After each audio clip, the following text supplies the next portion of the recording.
Hello everyone, welcome to Anubha study facts. आज हम child development and pedagogy में next 10 questions को डिस्कस करेंगे जो आपके C TET, MP TET, UP TET, KVS, DSSB, REET जैसे टीचिंग एग्जाम्स में आपकी हेल्प करेगा। बाल विकास एवं शिक्षण शास्त्र से संबंधित महत्वपूर्ण प्रश्न है गाइस, ये बहुत ज़्यादा इंपॉर्टेंट रहता है। वीडियो पसंद आए गाइस तो लाइक करना और चैनल पर पहली बार आए हैं तो चैनल को सब्सक्राइब करना इसी तरह की और वीडियोस देखने के लिए। फर्स्ट क्वेश्चन है, parents should play a dash role in the learning process of young children, negative, proactive, sympathetic या फिर न्यूट्रल। जो पेरेंट्स हैं वो बच्चे की लर्निंग में किस तरीके से योगदान देते हैं, तो वो प्रोएक्टिव रोल प्ले करते हैं, मतलब एक्टिव रूप में अपना जो व्यवहार है या जो बच्चों की लर्निंग है, अधिगम है, उसमें अपने व्यवहार को प्रोएक्टिव रखते हैं।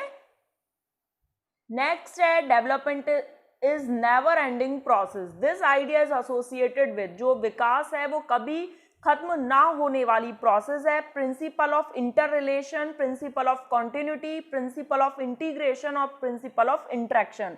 तो गाइस, प्रिंसिपल ऑफ कॉन्टिन्यूटी मतलब लगातार का नियम, निरंतरता का नियम। जो डेवलपमेंट है वो at the time of conception प्रारंभ हो जाता है, ये आप इसमें देख सकते हैं। पहले बच्चा इस तरीके से रहेगा, फिर ऐसे, फिर इस तरीके से चलना स्टार्ट करेगा, फिर ऐसे, और ये इस तरीके से ये पूरा चलने के लिए अपने आप को पूरा एक बैलेंस कर लेता है।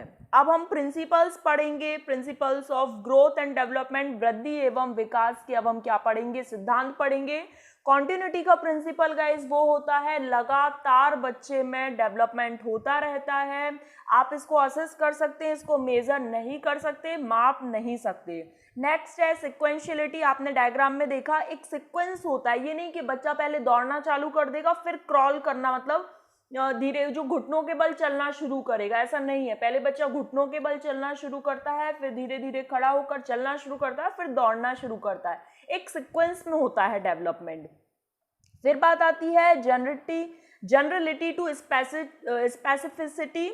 स्पेसिफिसिटी मतलब एक विशिष्ट रूप में। आपने देखा होगा जब बच्चा रोता है छोटे में तो वो पूरे हाथ पैर हिलाकर रोता है, पूरे फुल एक्सप्रेशन बिल्कुल चेहरे के, लेकिन जैसे जैसे बड़ा होता जाता है तो हाथ पैर बिना हिलाए भी रो सकता है।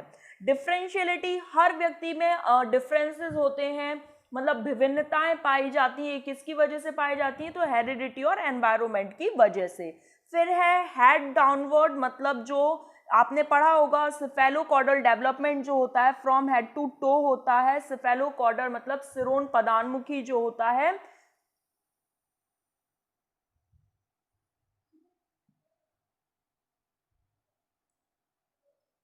फिर बात आती है सेंटर टू पेरीफेरी से प्रॉक्सिमो डिस्टल कहते हैं, और मैच्योरेशन एंड लर्निंग पर डिपेंड होता है। बच्चा कितना मैच्योर हो चुका है, विकास इस बात पर निर्भर करता है, और उसका अधिगम किस तरीके से हो रहा है। तो गाइज ये थे हमारे principles of growth and development which is most important, बहुत ज़्यादा इंपॉर्टेंट है, क्योंकि ये सीटेट के सिलेबस में एज इट इज़ गिवन है कि प्रिंसिपल्स पूछे जाते हैं। और continuity, sequentiality, general to specific, differences पाए जाएंगे हर बच्चे में, और जो डायरेक्शन है वो हेड टू टो और सेंटर टू पेरीफेरी रहेगा।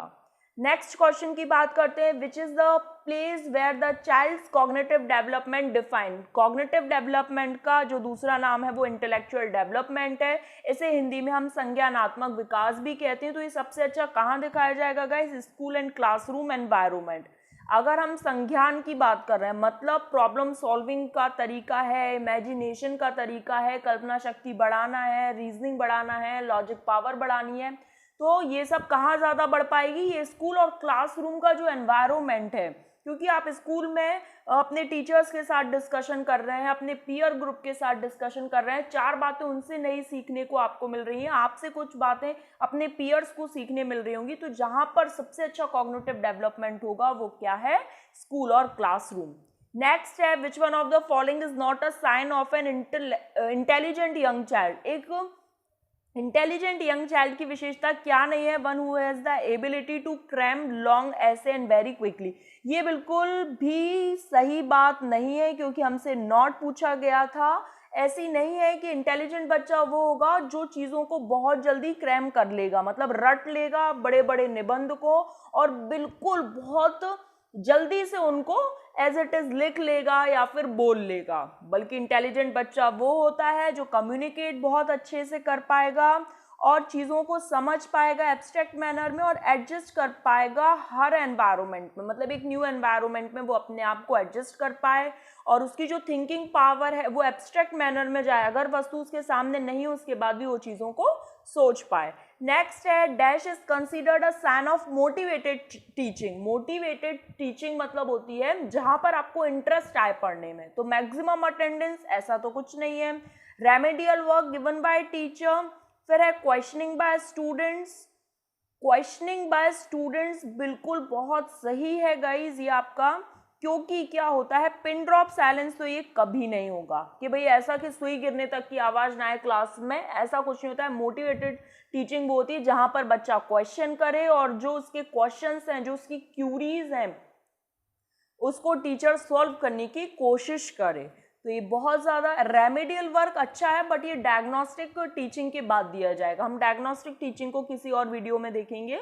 नेक्स्ट है which of the following is not related to the socio psychological need of the child. जो सामाजिक मनोवैज्ञानिक नीड नहीं है इनमें से, नीड फॉर एप्रिसिएशन और सोशल अप्रूवल, ये बहुत ज़्यादा ज़रूरी है। नीड फॉर इमोशनल सिक्योरिटी, ये भी सही है, लेकिन रेगुलर एलिमिनेशन ये आपकी सामाजिक मनोवैज्ञानिक चीज़ों से नहीं जुड़ा है। नीड फॉर कंपनी ये भी सही है। तो आपका यहाँ पर थर्ड ऑप्शन करेक्ट हो जाएगा, क्योंकि एलिमिनेशन ऑफ वेस्ट प्रोडक्ट इस प्रोसेस को एक्सक्रिएशन, उत्सर्जन कहते हैं और ये हमारी बॉडी से रिलेटेड है, ना कि समाज से। फिर है माइंड मैपिंग क्या है? A technique to enhance comprehension, a plan of action for an adventure, drawing the picture of mind. ये बिल्कुल तीनों सही ऑप्शन जा रहे हैं, लेकिन गाइस जो सबसे बेस्ट ऑप्शन है वो फोर्थ है, researching the functioning of mind. मतलब जिस तरीके से हमारा माइंड काम करता है उस पर रिसर्च करते रहना, उन चीज़ों को रिसर्च में लाते रहना, अपने माइंड को बूस्ट करते रहना, चीज़ों को भिन्न भिन्न दिशाओं में सोचते रहना, ये सब चीज़ें माइंड मैपिंग है। नेक्स्ट है the best way specially at primary level to address the learning difficulties of student is to use. हमें क्या यूज करना चाहिए? प्राइमरी लेवल पर जो बच्चे प्रॉब्लम है, जिनको लर्निंग डिफिकल्टी, और variety of teaching method suited to the disability. ये बिल्कुल सही है गाइज। यहाँ पर हमें क्या है, डिफरेंट मेथड्स का यूज करना चाहिए। ऐसा नहीं कि एक्सपेंसिव चीजें ले आओ, इजी इंटरेस्टिंग टेक्स्ट बुक से ही सब कुछ हो जाएगा, ऐसा कुछ नहीं। यहाँ पर आप समझ सकते हैं, देखिए जैसे किसी बच्चे को सुनने में प्रॉब्लम है तो आप इस तरीके से उनको पिक्चर्स दिखा सकते हैं, उनको जोर जोर से बोल सकते हैं जब उनको देखने में प्रॉब्लम हो, और जब सुनने में प्रॉब्लम हो तो आप उनको चीज़ें दिखा सकते हैं। इससे क्या होगा, उनकी जो लर्निंग है वो बहुत ज़्यादा मोटिवेटेड फील करेंगे, तो वो और चीज़ों को बहुत सीख पाएंगे, उनका जो अधिगम है वो बहुत हद तक काफ़ी अच्छा हो पाएगा। तो गाइज हमको ये याद रखना है सीडीपी में भी और टीचिंग टाइम में भी कि भाई इस तरीके से यूज़ करें। अब ये जो है ब्रेल स्क्रिप्ट है, ब्रेल स्क्रिप्ट में गाइज याद रखिएगा 6 डॉट्स होते हैं, ये बहुत ज़्यादा इंपॉर्टेंट है, सीटेट में पूछा गया है। तो जिसको विजुअल प्रॉब्लम है उसके लिए हम क्या कर सकते हैं, ब्रेल स्क्रिप्ट या ब्रेल लिपि का यूज़ कर सकते हैं, वो बहुत अच्छे से पढ़ लेगा। आजकल कंप्यूटर में भी ब्रेल स्क्रिप्ट का यूज़ किया जा रहा है। और उसके बाद जिसको देखने में प्रॉब्लम है उसको थोड़ा सा आप लाउड पढ़ा सकते हैं इस तरीके से। फिर अकॉर्डिंग टू पियाजे at which of the following stage does a child begin to think logically about abstract. Abstract मतलब अमूर्त चीजें जो उसके सामने नहीं है, याद रखिएगा। तो क्या आएगा आपका फॉर्मल ऑपरेशनल स्टेज आएगा, जहां पर आप चीजों के लिए, एब्स्ट्रैक्ट चीजों के लिए सोच पाएं, लॉजिकली सोच पाएं। अगर यही आ जाता कि ऐसा कौन सा है जहां पर बच्चा लॉजिक लगा पा रहा है फॉर कॉन्क्रीट ऑब्जेक्ट्स, मतलब जो उसके सामने, कॉन्क्रीट ऑब्जेक्ट्स मतलब जिसे वो टच कर सकता है, आपका पेन, पेंसिल, कॉपी, कोई भी चीज हो सकती है। अब थोड़ा सा इसे समझ लेते हैं गाइस स्टेज फर्स्ट है सेंसरी मोटर संवेदीगामक, इसमें जो मेन है वो है ऑब्जेक्ट परमानेंस, मतलब वस्तु स्थायित्व का गुण आ जाता है। बच्चा जो है वो मोटर स्किल्स का यूज ज्यादा करेगा, जैसे मैंने बताया था कि जब बच्चा रोता है तो दोनों हाथ पैर बिल्कुल सब चीजों से हिलता डुलता रहेगा। फिर है पूर्व संक्रियात्मक प्री ऑपरेशनल, ये 2 से 7 वर्ष की अवस्था है।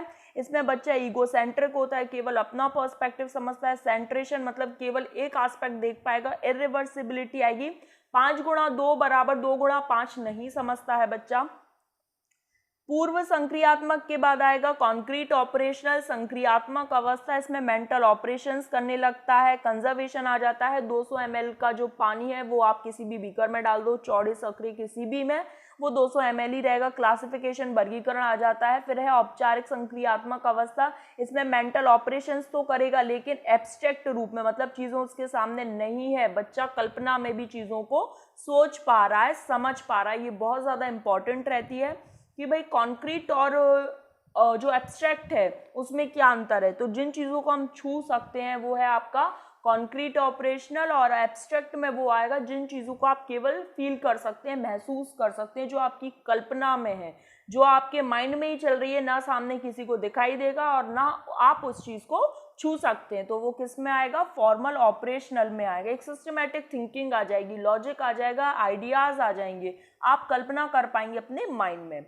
फिर ऑब्जेक्ट परमानेंस, ये वस्तु स्थायित्व का गुण होता है, इसको हम समझ लेते हैं इस पिक्चर से। आपने वो छोटे में ताव वाला खेल जरूर देखा होगा, मतलब आपने अपने छोटे भाई बहनों के साथ भी वो खेला होगा, कि इसमें ये देखिए माँ जो है वो पूरा हाथ लगाए हुए है और ये बच्चा स्माइल करेगा जब वो अपना हाथ हटा लेती है। मतलब बच्चा ये समझता है कि जब वो माँ ने हाथ लगाया तो माँ यहाँ से गायब हो गई, और जब वापस से माँ ने अपने चेहरे से हाथ हटाया तो मतलब माँ वापस प्रेजेंट हो गई। ये कब तक, ये 6-7 महीने तक ही समझ पाएगा। लेकिन जब बच्चे में ऑब्जेक्ट परमानेंस आ जाता है लगभग 9-10 वर्ष की उम्र में, तो बच्चा ये समझने लगता है कि माँ चाहे हाथ लगा ले चाहे ना लगाए, उनका अस्तित्व इस दुनिया में है, मतलब हाथ लगाने के बाद भी वो माँ वही है।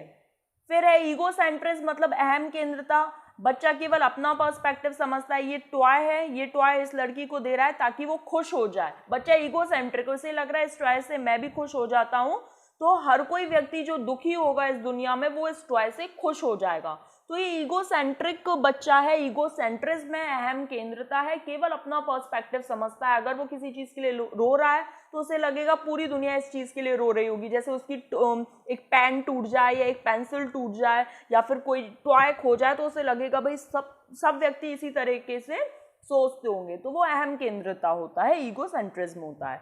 अब यहाँ पर ये बच्चे में सेंट्रेशन है, देखो यहाँ पर क्या है, ये जो सेम बीकर है और सेम अमाउंट में इसमें वाटर, समझ लीजिए वाटर फिल है। फिर इसमें क्या करा, एक सकरे से बीकर में इसी क्वांटिटी को यहाँ पर डाल दिया गया, ठीक, क्वांटिटी तो सेम है। अब बच्चा क्या कह रहा है, भाई इसमें ज़्यादा है, क्यों, क्योंकि बच्चे को तो इसकी लेंथ दिख रही है, ब्रेड्थ तो दिख ही नहीं रही। तो इस वजह से क्या है, बच्चा सेंट्रेशन में है, अभी उसमें कंजर्वेशन नहीं आया है। लेकिन अगर बच्चा ये समझने लगे कि नहीं भाई 200 ml का जो पानी बीकर्स में भरा था, चाहे आप पतले सकरे बीकर में भर दें या फिर चौड़े छोटे बीकर में भर दें, 200 ml वाली क्वांटिटी तो 200 ही रहेगी, वो फिर चेंज नहीं हो सकती। तो आई होप गाइज अब आप लोग बहुत अच्छे से समझ जाएंगे इन डायग्राम्स के माध्यम से। और अगर आपको एक बार में समझना है तो आप एक बार ये वीडियो ज़रूर देखिएगा, दोबारा से देखिएगा, आपको ज़रूर समझ आएगा। और ये बहुत ज़्यादा इंपॉर्टेंट है एग्जाम के पॉइंट ऑफ व्यू से, क्योंकि एक भी टीचिंग एग्जाम से ऐसा नहीं होता है जहाँ पियाजे, बायोगॉट्स्की और कोलबर्ग से क्वेश्चन ना है। अब देखिए क्लासिफिकेशन, आप कहेंगे कि भाई जो सर्कल है उनको एक में लगाओ, ट्रेंगल एक में लगाओ, स्क्वायर एक में लगाओ, तो बच्चा लगा देगा। मतलब अब बच्चा क्लासीफाई कर सकता है चीज़ों को। तो आई होप गाइज आप लोग क्लियर कर पा रहे होंगे, इन डायग्राम्स के माध्यम से मैं आपको ये समझाने की कोशिश कर रही हूँ। और अगर आपको समझ आ रहा है गाइज तो प्लीज़ लाइक करना, क्योंकि इससे एक मोटिवेशन फील होता है, लगता है कि आप लोगों को समझ आ रहा है। और आज के लिए लास्ट है, which of the following will foster creativity among learners. एक फॉस्टर क्रिएटिविटी क्या है इनमें से, teaching the students the practical value of good education, providing opportunities to question and nurture the innate talents of every learner, emphasizing achievement goals from the beginning of school life, और coaching students for good marks। ये guys आप opportunities प्रदान करें बच्चों को, आप क्या करें, प्रोवाइड करें अपॉर्चुनिटीज क्वेश्चन की and to nurture the innate talent. Innate capability के बारे में किसने बात की है? नॉम चॉम्स्की ने कहा है। उन्होंने कहा है कि हर बच्चे में एक इन्नेट कैपेसिटी होती है लैंग्वेज को लर्न करने की। तो प्रोवाइडिंग अपॉर्चुनिटीज, आप उनको ऐसी अपॉर्चुनिटीज प्रोवाइड कराएं और जो उनके अंदर जो टैलेंट भरा पड़ा है उसको बाहर निखार के लाएं। तो गाइस, वीडियो पसंद आए तो प्लीज़ लाइक करना और ये जो सब्सक्राइब बटन है इसे क्लिक करना अगर आप चैनल पर पहली बार आए हैं, और अपने फ्रेंड्स के साथ शेयर करना। Thanks for watching this video.